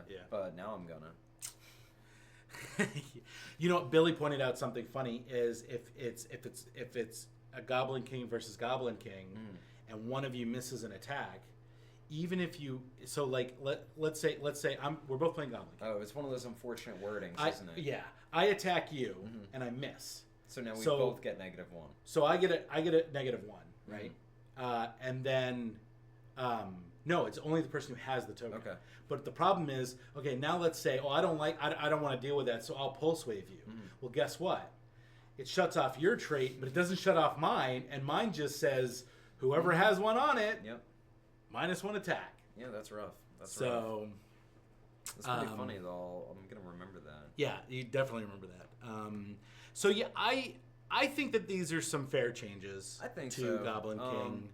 I think on the 175-point starting line, they either could have left him the Power Cosmic or at least given him willpower, because I feel like they really kind of ruined that point line. The 175? Yeah, because I mean, either you're going to be wasting every other turn, you're kind of going to be wasting one of your powers on willpower, or you're going to be wasting one of your powers on power. or steal energy, or you're going to be trying to find some way to get that click back that you're going to be taking and pushing damage. Because at 175, that's going to be your 10 pole. Like, you can't just have him sit around and clear. Yeah. I mean, like you said, you could pair him with Supreme Intelligence, give him willpower. But do you think Supreme Intelligence is going to rotate before Worlds next year? I mean, with what they just did with Faust, I mean, there's a precedent, but I also don't feel like Supreme Intelligence is nearly as... Well, normal rotation happens a month before Worlds. Oh, sure. So, yeah. I mean, the teleporter is going to be gone. Yeah. Because that's Worlds. Yeah, that's Worlds finest. I think Supreme Intelligence is definitely going to rotate next year. But sooner, I don't necessarily. I don't think sooner, but I mean, as far as for world competition next year, I don't think. But in the interim, I'm sure we're going to get the other something thing is, else. They'll print a more broken piece that they'll then have to watch list again anyway. Well, we still haven't seen the Chase Carey Kelly from Elseworlds. Maybe she'll be that broken piece. Oh man, we haven't even seen. Well, we don't know if it's even her. Yeah. I'm hoping it is. Yeah. So some exciting stuff. So overall. What do we think about? You had mentioned how quick these watch list changes happened. It did come around really quick, and you know what? This might sound kind of paranoid and stuff, but I think they did it to get them out before the ROC States competitions. Oh, I don't think so. No. I have a little inside knowledge of the relationship between those two entities, and I can tell you that I don't think WizKids cares anything about ROC competitions. I think they did this before they wanted to get this out ahead of the new rule set, and I think the new rules are going to be coming out sometime in August. They might, and I mean the I believe they said that they're going to come out with Thor, the new Thor set. I think the Thor set is late August. I think it was supposed to be early August, but I think it's coming out in late August, which made sense because we're gonna end up having like 4 sets every month because we had What If last month, we're having Elseworlds this month, and then next month is Thor. Well, and I mean, on the topic of things that'll give you willpower, it's like, aren't there like 20 something weapons in like the Thor set? Like crazy special items. I don't know. I haven't even looked at this. I haven't even looked at the. Yeah, there's something like that. You think we're getting like hammers? I think they're going to be similar. I'm sure, or maybe not as good as hammers, but something more. Book of the Skull is my all-time favorite resource. Well, I was going to say there's probably going to be more like the Trinity War Sins, where it'll probably give you a couple of like innocuous powers, maybe like sidestep, willpower, stuff like that. More support powers, less with the hammers, with the plus 18 to attack, and you do 1,000 damage, and everybody can quake. And I'll tell you when that when that thing came out, the first thing I did is I tried to figure out how to get 2 hammers out on the first turn. Sure. And in the current, I think I mentioned this team before, but in the current meta at the time, I was using Astral Doctor Strange to move out, free action move out. Then I could free action drop a hammer, free action pick it up as Split Lip, and then assign him the book because it was all at the beginning of the turn. So, that's exciting. We'll have to do. We'll probably do a sort of a deep dive. Cliff also mentions that X-Men First Class is coming with new ID cards. Yeah, that was announced. I saw that yesterday. I think there's going to be 25 new ID cards. Yep. Which to me says that they might come out with another resource that would utilize them. I mean, they made a Quinjet. How about a Blackbird? I love vehicles. I do love too. Vehicles. Actually. I can't wait for the Ferris Jet. Yep. I play vehicles. We're doing this Sunday is a character spotlight police. All the GCBD cruisers. I'm bringing. I think I have 3 cruisers. Yep. I'm bringing cruisers. Arkham Guards and Commissioner Gordon. That way I you can do think, the free actions. I think I have that. He's back. an uncommon from like the Dark Knight set or something. I think it's from Streets of Gotham. I could be wrong because I think he's from the movie set. I have the one from the movie set that gives you the capture ability. There's 2 for the movie set. Yeah. One's a rare and one's an uncommon. I think it's the uncommon is the one that gives you the... You can move, it's a free move action of 4, I think, or half his or whatever. Yep. So, plus Banshee. Police keyword. Oh, right. Yeah. There's some fun stuff you can do with police. It's true. I really like the capture PD because nobody ever sees it coming. Because they didn't give it a figure capture. And oh, Billy played a leash team once. He leashed the sniper rifle. Ooh. Ugh. Yeah, I'm not really excited about Thor, but what I'm really looking forward to. Oh, actually, is, Billy's in the chat. Set. Billy's in the chat too, and he said that they should have given Goblin King Dormammu's trait, where he only has power cosmic at full, but has willpower otherwise. Yeah. That would've been really good. I mean, I would have been okay with that, but I think still what we're getting at that 75 point value. Oh, you're getting a lot at 175, sure, give him willpower, no power cosmic. Yeah. I'm fine with that. But at 75, I still think you're getting way more bang for your buck. Oh, absolutely. And it's like I said, people are like so many times people are just gonna look at that dial and see that Galactus head and just choose not to try to outwit him because they're gonna be like, oh, I can't outwit him. I'll outwit this guy's thing. You know what I mean? That's true. It's just, you know what I mean, like. That's true. That's a shame too. That wow, that's too bad. It's stuff like that makes erratas and like changing elements post wise. It makes it difficult for new players and for players who are unfamiliar with those figures. Even like players that have played for years, it's like people don't remember that Spiral got errata. You know what I mean? They never I don't know if they ever made a corrected card for it. No, they've never made corrected cards. Yeah, exactly. Well, I take that back. They have made... they made one for Proteus. They made one for the utility belt. They made one for the utility belt. They made one for the Book of the Skull. They made one for Dark Magician Girl from Yu-Gi-Oh!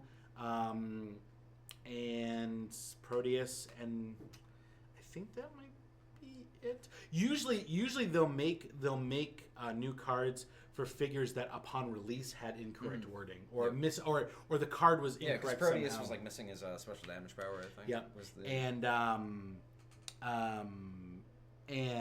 but when they make erratas, they don't break cards, which is interesting. I think that what would be great is that if they could have like a sticker. Oh, or something you could print or something that you could just peel off. Yeah, it would be great if you could just like if I lost my cards, wouldn't it be handy if I could just go online and print them out? I mean, I do not understand why they got rid of print and play elements. I do. I think I figured it out. Now the dial is on the card. All you have to do is basically print out all the cards. You don't even need the figures. It's just poker chips. Just use a little slidey deal to keep track of all your stuff.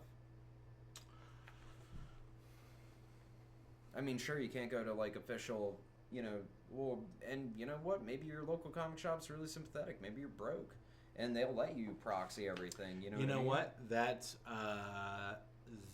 makes perfect a lot of sense. Right? Now that you mention that, a lot of people argue the licensing issues. For a long time now, DC hasn't allowed the comic book covers to appear on the cards. Whereas Marvel, if you look at the card, they always have like significant appearance kind of thing. Yeah. DC doesn't do that, and that's part of the licensing agreement. They don't want to reprint the covers of the issues of comics. So a lot of people thought maybe that was what it was. But at the time the news came out about the reduction of print and play, was probably about the time they were starting to work on the new cards. If you look at like how they lag from when a set begins development to when it's released. No, you're absolutely right, and that makes a lot of sense. I have no doubt that was at least a factor in it. How do you feel about the dials on the cards now? Well, so as an organizer and as somebody who actively tries to get new players into the game, I very much enjoy it. Yeah. I like the fact. I like the change that they made where they put all the special powers and traits on the front. Yep. I think as somebody who works at a store and is invested in when stores make money, I think recommending people buy sleeves helps the store out, because now it's another game that people might want to buy sleeves for. I think sleeving your cards is a great idea. I keep all my cards in top loaders. I'll tell you, casually, I know here players usually don't care if people look at the other side of the card, but it's it's made it so much easier for me to cheat. Like, I don't have to memorize all the dials like I used to. Like, what do I have to hit Kyle Rayner for if I have Agent 13 parked next to him? Now I'm just like, what is this guy's power? Oh, he only has 4 clicks. Cool. This guy. So yeah, I think it's a really good thing. I like it. I think it helps the game because the game isn't about memorizing dials. No. The game is about positioning. It's about strategy. It's about using your knowledge of strategy and trying to because I've realized once you reach a certain level of competitive play in anything, Pokemon video games, Magic card game, Heroclix, Dice Masters, whatever it is. Competitive eating. I don't know if this analogy. I don't know if this is going to work for competitive eating. We're going to try to shoehorn it in there.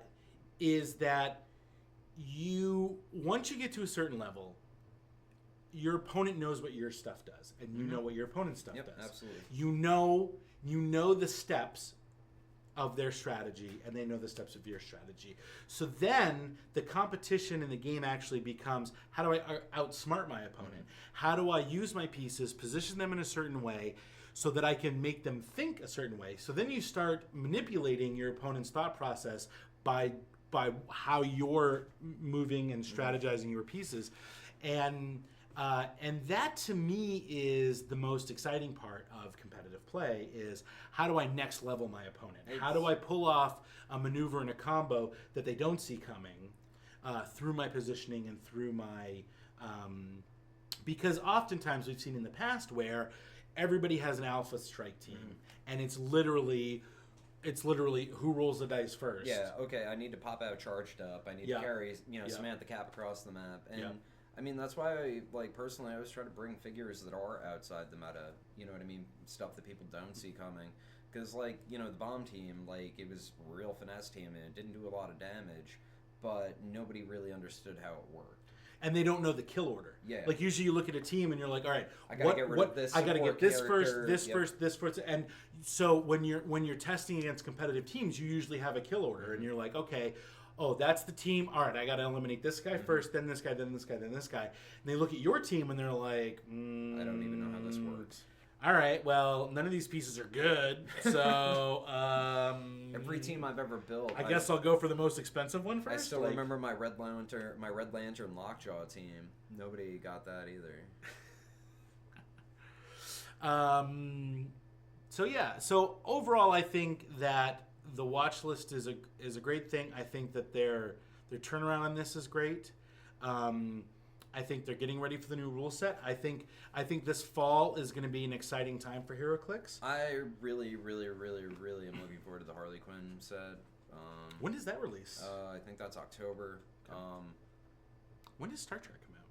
I have no idea.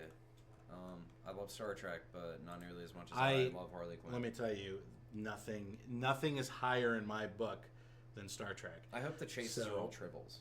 I think the chases are all mirror universe versions of, because the OP prize is Kirk, and there's 3 or 4 chases, and I think they're all going to be mirror universe versions of that makes sense. I want evil Spock. Kirk, Spock, the goatee. Yep. Kirk, Spock, McCoy.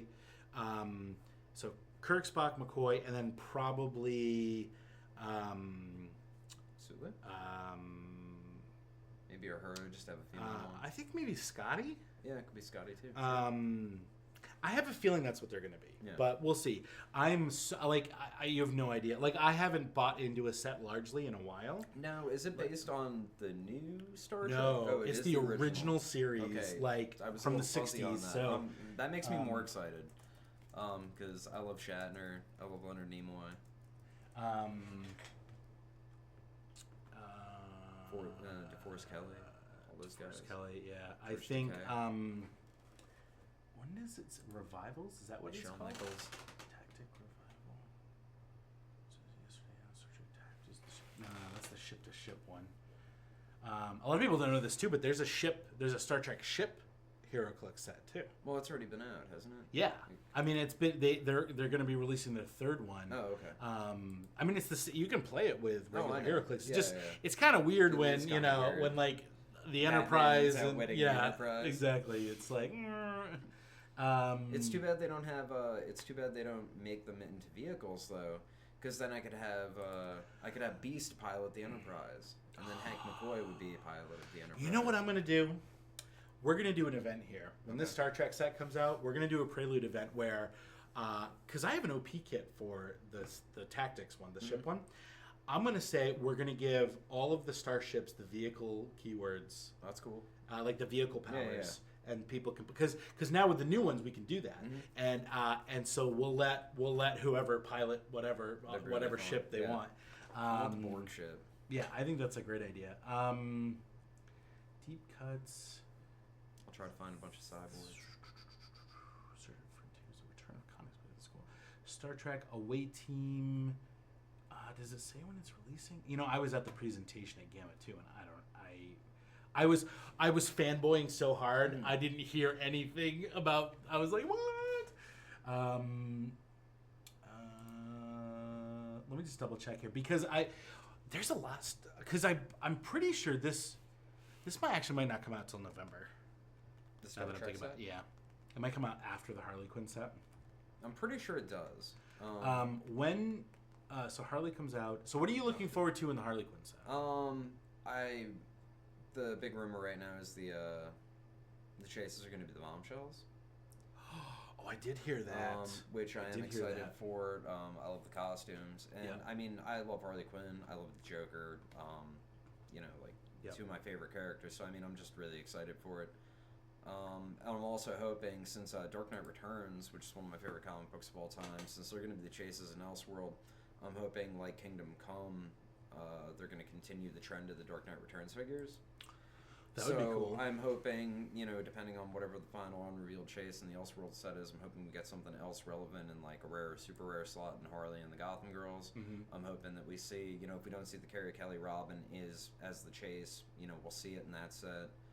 Maybe the Joker.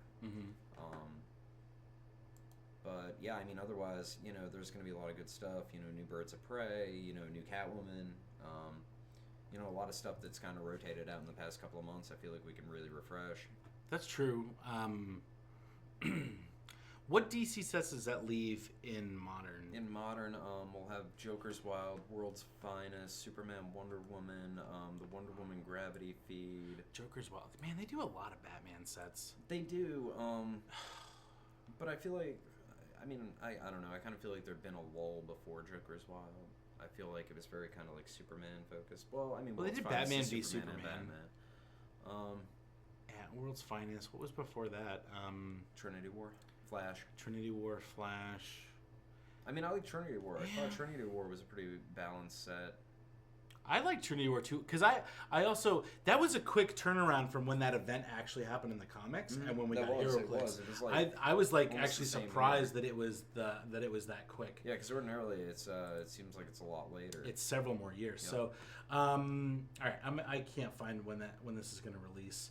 Oh yeah, that was the article. So anyway, nobody in chat knows either. So.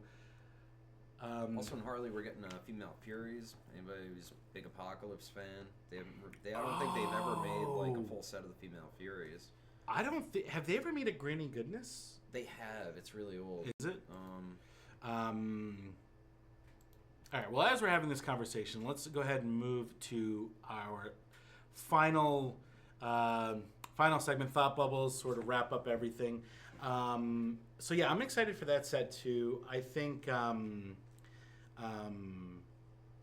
That'll be fun to have Darkseid's female militia there, because there's some good characters there. Probably get another Big Barda. Yeah.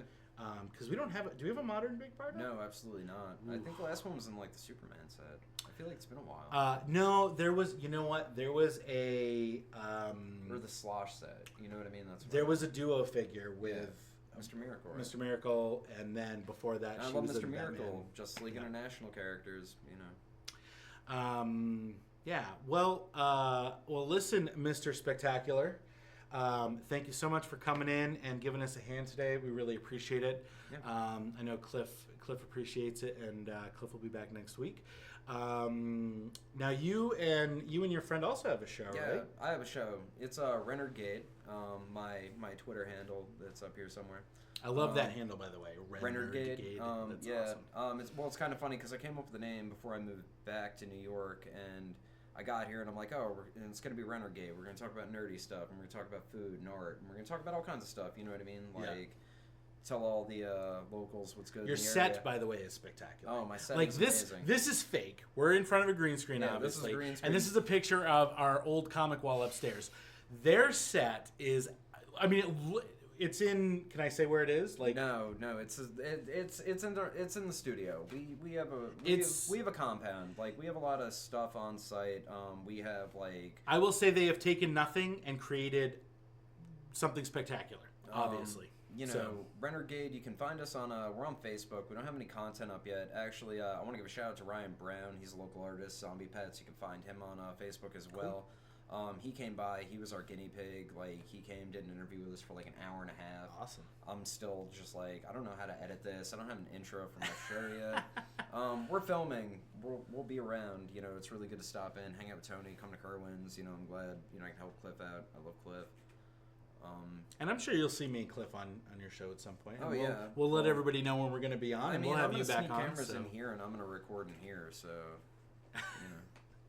that's we can talk about that. We can talk about that. Yeah, so we're very excited. Do you have a launch date for that? Or? I don't. Everything's like a work in progress. There's always snags. Oh, trust me, I know this. We produce several shows here, and it's taken us quite a while to get up to a level where we can produce them efficiently. Yeah, and I mean, so far everything with us, it's been all DIY. I mean, at least like you have the business behind you. Yeah, like, you have resources that yeah. Unfortunately, I just don't have access to. You guys are super guerrilla. So yeah, but I do know what I'm talking about. I used to be like an important video editor person. I worked for like some famous people and stuff. Like, so I know what I'm doing. Maybe Crispin Glover. We might even be related. Oh, so before we go, all right, give us a couple of celebrities playing Heroclix. Oh, jeez. Okay. Sorry to put you on the spot. No, it's fine. It was unexpected. Well, we were talking about Jimmy Stewart earlier. So, you did one Jimmy Stewart. And nobody's even going to understand who Jimmy Stewart is. Well, they will, because they play, whatchamacallit? It's a Wonderful Life. They play it every year. It's the guy from It's a Wonderful Life. Oh, jeez, Tony. What are we going to have all these Heroclix all for, huh? But I think my favorite is this next one. Oh, can you do? Do you want me to do the Chris Walken? Yeah, one? Chris Walken playing because you were literally he's like using powers. Go ahead and do the. Well, what I'm gonna do is outwit your outwit. And I figured that would actually probably be Chris Walken's favorite Heroclix move. Oh, he would love to outwit your outwit. Yeah. Oh, that's so good.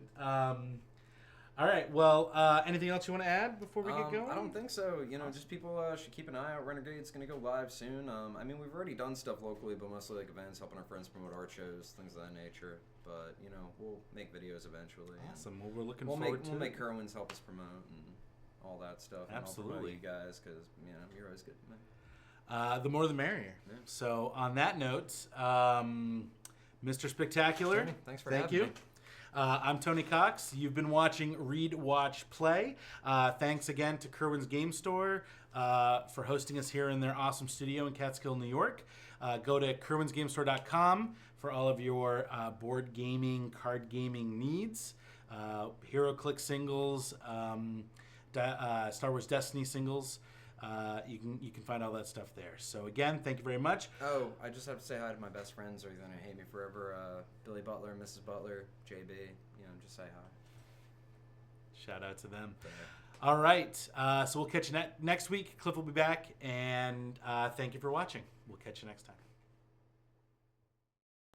KerwinsGameStore.com is the online source for your gaming needs. We stock sealed products and card singles for Magic, Pokemon, Yu-Gi-Oh!, and Weiss Schwartz. We also carry singles for Heroclix and Star Wars Destiny. With our free economy shipping on all orders and responsive customer service, you get more of the games you want hassle-free. Shop KerwinsGameStore.com today and see why we are the best place in gaming.